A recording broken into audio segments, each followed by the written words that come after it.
क्या सच में सचिन पायलट बीजेपी के संपर्क में है? क्या राजस्थान में बीजेपी कांग्रेस को तोड़ना चाहती है? क्या गहलोत पायलट की दोस्ती में आएगी दरार? राजस्थान एक ऐसा राज्य जहां कोई नियम तो नहीं है, लेकिन ये जरूर कहा जाता है कि यहाँ 5 साल भाजपा और 5 साल कांग्रेस का सत्ता पर राज रहता है और ये परंपरा अभी तक टूटी नहीं। 2018 में कांग्रेस की सरकार थी तो 2023 में भारतीय जनता पार्टी की सरकार बनी। अब 2028 में विधानसभा चुनाव होने जा रहे हैं राजस्थान के अंदर। तो क्या कांग्रेस को सत्ता में आने का रास्ता साफ दिखाई दे रहा है? क्या इसका अंदाजा इससे भी लगाया जा सकता है कि हाल ही में अशोक गहलोत और सचिन पायलट की जोड़ी दिल्ली में देखी गई थी। दोनों की नाराजगी दूर मानी गई थी। माना गया कि दोनों मिलकर विधानसभा चुनाव में कांग्रेस को मजबूत करेंगे और माना यह भी गया कि इस कांग्रेस का मुख्यमंत्री चेहरा सचिन पायलट हो सकते हैं राजस्थान के अंदर। तो क्या भाजपा सचिन पायलट को साधने की कोशिश कर रही है? क्या भाजपा सचिन पायलट को अपने पाले में लाना चाहती है? ऐसे सवाल क्यों उठ रहे हैं? तो इसके पीछे एक बड़ा बयान भी है जिसने राजस्थान की राजनीति में एक बड़ा भूचाल ला दिया है। आखिरकार क्या है वो बयान और क्या राजस्थान कांग्रेस में चल रहा है, चलिए जानते हैं अपनी इस रिपोर्ट में। हनुमान बेनीवाल ने सचिन पायलट को क्या कहा? राष्ट्रीय लोकतांत्रिक पार्टी के सुप्रीमो हनुमान बेनीवाल ने सचिन पायलट को लेकर एक बड़ा बयान दिया। उन्होंने कहा कि सचिन पायलट आज भी बीजेपी के संपर्क में है।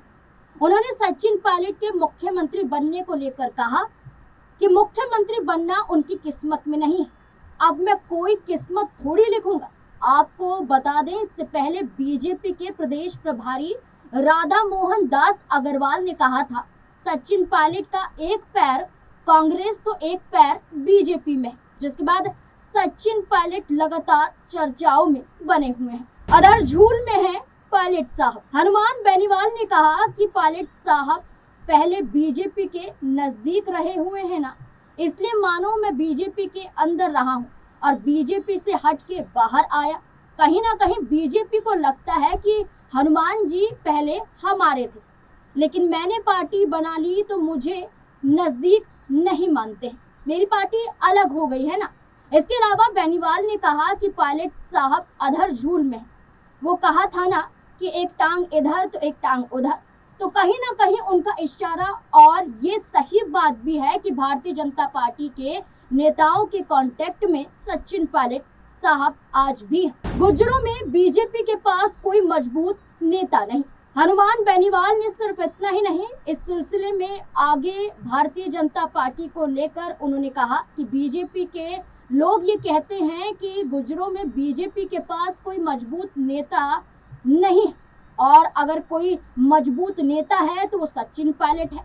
ये बीजेपी के नेता कह रहे हैं, मैं क्या करूं अगर वो कहते हैं। हमने तो पहले भी 2 बार उनको मुख्यमंत्री बनाने की कोशिश की, और एक बार 2018 में और एक बार जब सरकार गिर रही थी तब हमने आगे आकर सचिन पायलट की मदद की थी, लेकिन सचिन पायलट मदद लेना नहीं चाहते थे। मैं क्या कर सकता हूं, उनकी किस्मत में अगर यही लिखा है। मदन राठौड़ ने भी दिया था ऑफर। ये बात है अप्रैल 2026 की, जब भारतीय जनता पार्टी के राजस्थान अध्यक्ष मदन राठौड़ ने कांग्रेस नेता सचिन पायलट की बहुआयामी प्रतिभा का धनी उन्हें बताते हुए एक बड़ा ऑफर दिया था। सिर्फ हनुमान बेनीवाल ही नहीं, कांग्रेस पार्टी के इस दिग्गज चेहरे को लेकर बीजेपी भी ये ऑफर दे रही है, जिसमें मदन राठौड़ का बड़ा नाम देखा जा रहा है। मदन राठौड़ ने सचिन पायलट की तारीफ करते हुए कहा कि सचिन पायलट समझदार बुद्धिमान नेता हैं, वो बीजेपी ज्वाइन करने के बारे में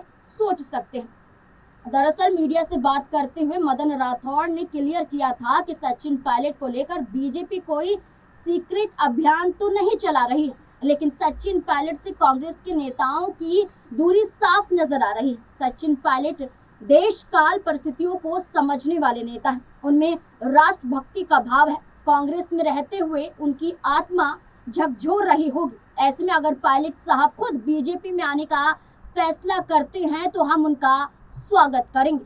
उन्होंने आगे कहा, बीजेपी के दरवाजे हर उस नेता के लिए हमेशा से खुले जिसमें राष्ट्रभक्ति की भावना है, वो देश की प्रगति के लिए कुछ करना चाहता है। सचिन पायलट क्यों बीजेपी के लिए जरूरी? राजस्थान में गुर्जर कम्युनिटी यानी कि गुर्जर समुदाय की आबादी की हिस्सेदारी लगभग 5 से 7% मानी जाती है। इसलिए सचिन पायलट को लेकर चुनावी रणनीतिकार मानते हैं कि सचिन पायलट राजस्थान में युवा और प्रभावशाली नेता है। गुर्जर समुदाय में उनकी अच्छी पकड़ है जो कई सीटों पर असर डालता है।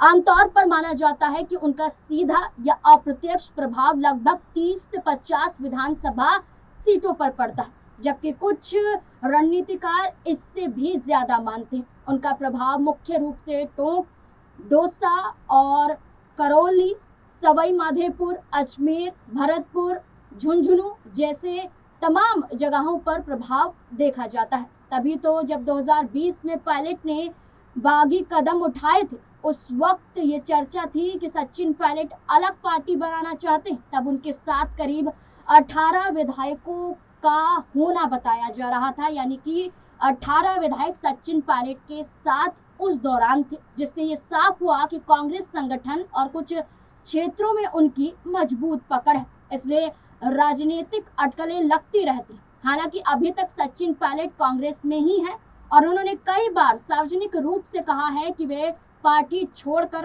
कहीं नहीं जाने वाले हैं। सचिन पायलट अशोक गहलोत की मुलाकात। दिल्ली में 22 अप्रैल को कांग्रेस मुख्यालय में ओबीसी एडवाइजरी काउंसिलिंग की बैठक थी। इस मीटिंग में शामिल होने के लिए कांग्रेस के कई दिग्गज नेता पहुंचे थे। इस बीच इस मीटिंग में शामिल होने के लिए अशोक गहलोत, सचिन पायलट एक साथ पहुंचे थे। गहलोत की गाड़ी रुकते ही सचिन पायलट उनसे मुलाकात करने पहुंचे।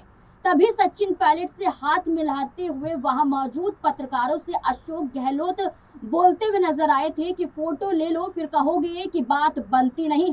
फिर सचिन पायलट भी मुस्कुराते हुए नजर आए थे। राजस्थान में कांग्रेस का मेगा प्लान। राजस्थान की राजनीति में कांग्रेस ने सचिन पायलट, अशोक गहलोत जो दो मजबूत चेहरे माने जाते हैं, उन्हें फिर से आगे किया है। हालांकि 2018 के बाद से दोनों के बीच जो रिश्ते बिगड़े थे, जो खटास आई थी, इसके बाद माना गया था कि राजस्थान में कांग्रेस पार्टी मजबूत होने की बजाय और ज्यादा बिखर रही, जिसका सबसे बड़ा कारण था मुख्यमंत्री पद, जिसके चलते सचिन पायलट के अलग पार्टी बनाने तक की भी चर्चा उठने लगी थी। लेकिन हाल फिलहाल में दिल्ली में हुई इस मुलाकात के बाद कांग्रेस का प्लान है कि वो सचिन पायलट को राजस्थान के लिए आगे करेंगे और अशोक गहलोत को दिल्ली में जिम्मेदारी सौंपेंगे, चाहे वो जिम्मेदारी कांग्रेस अध्यक्ष पद की हो या राज्यसभा सांसद के तौर पर हो। माना जा रहा है कि अशोक गहलोत और सचिन पायलट खुद भारतीय जनता पार्टी के खिलाफ कांग्रेस आलाकमान के इन फैसलों से सहमत नजर आ रहे हैं।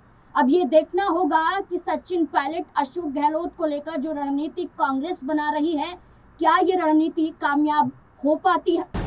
पायलट ने कैसे की राजनीति की शुरुआत। 7 सितंबर 1977 को जन्मे सचिन पायलट राजस्थान और राष्ट्रीय राजनीति के प्रमुख युवा नेताओं में गिने जाते हैं। 2004 में पहली बार इंडियन नेशनल कांग्रेस के टिकट पर दौसा लोकसभा से सांसद चुने गए। इस समय वे लोकसभा के सबसे युवा सांसदों में गिने जाते थे। मनमोहन सिंह सरकार में संचार एवं आईटी मंत्रालय में राज्य मंत्री, कॉर्पोरेट मामलों के राज्य मंत्री रहे। 2014 में कांग्रेस की हार के बाद उन्होंने राजस्थान कांग्रेस अध्यक्ष पद को संभाला। उन्होंने संगठन को फिर से मजबूत किया और गांव-गांव यात्रा की। 2018 में कांग्रेस सत्ता में आई, अशोक गहलोत मुख्यमंत्री बने और सचिन पायलट उप मुख्यमंत्री बने। और साथ ही साथ आपको ये बता दें कि 2020 में जब यहाँ पर विवाद बढ़ा कांग्रेस के अंदर, इन दोनों को लेकर खटास पैदा हुई, यहाँ तक कि ये कहा गया कि बगावत कांग्रेस से सचिन पायलट करने वाले, तो 2020 में उप मुख्यमंत्री पद और प्रदेश अध्यक्ष पद से सचिन पायलट को हटा दिया गया था। लेकिन इसके बाद राहुल गांधी की भारत जोड़ो यात्रा में सचिन पायलट की सक्रिय भूमिका देखी गई, जिसके बाद ये माना गया कि सचिन पायलट आज भी कांग्रेस पार्टी के लिए उतने ही मजबूत हैं। गौरतलब है कि 28 में विधानसभा चुनाव होने जा रहे हैं। एक तरफ राजस्थान में भजनलाल सरकार को पसंद नहीं किया जा रहा है, तो दूसरी तरफ कांग्रेस पार्टी के जरिए सचिन पायलट को एक बड़ी पसंद मानी जा रही है, क्योंकि देखा जाए इससे पहले भी कई मौके पर आम जनता द्वारा खुद ये कहा गया है कि अब सचिन पायलट को मुख्यमंत्री कुर्सी तक पहुंच जाना चाहिए। उनके लिए दुआ की जाती है, उनके लिए मन्नत मांगी जाती है। अब देखना होगा कि आलाकमान द्वारा ये फैसला लिया गया है कि एक को राजस्थान में, एक को दिल्ली में जिम्मेदारी सौंपी जाएगी, और इस जिम्मेदारियों के तहत क्या कांग्रेस राजस्थान में मजबूत हो पाएगी? आपको क्या लगता है? इस पूरे मुद्दे को लेकर अपनी राय कमेंट सेक्शन में जरूर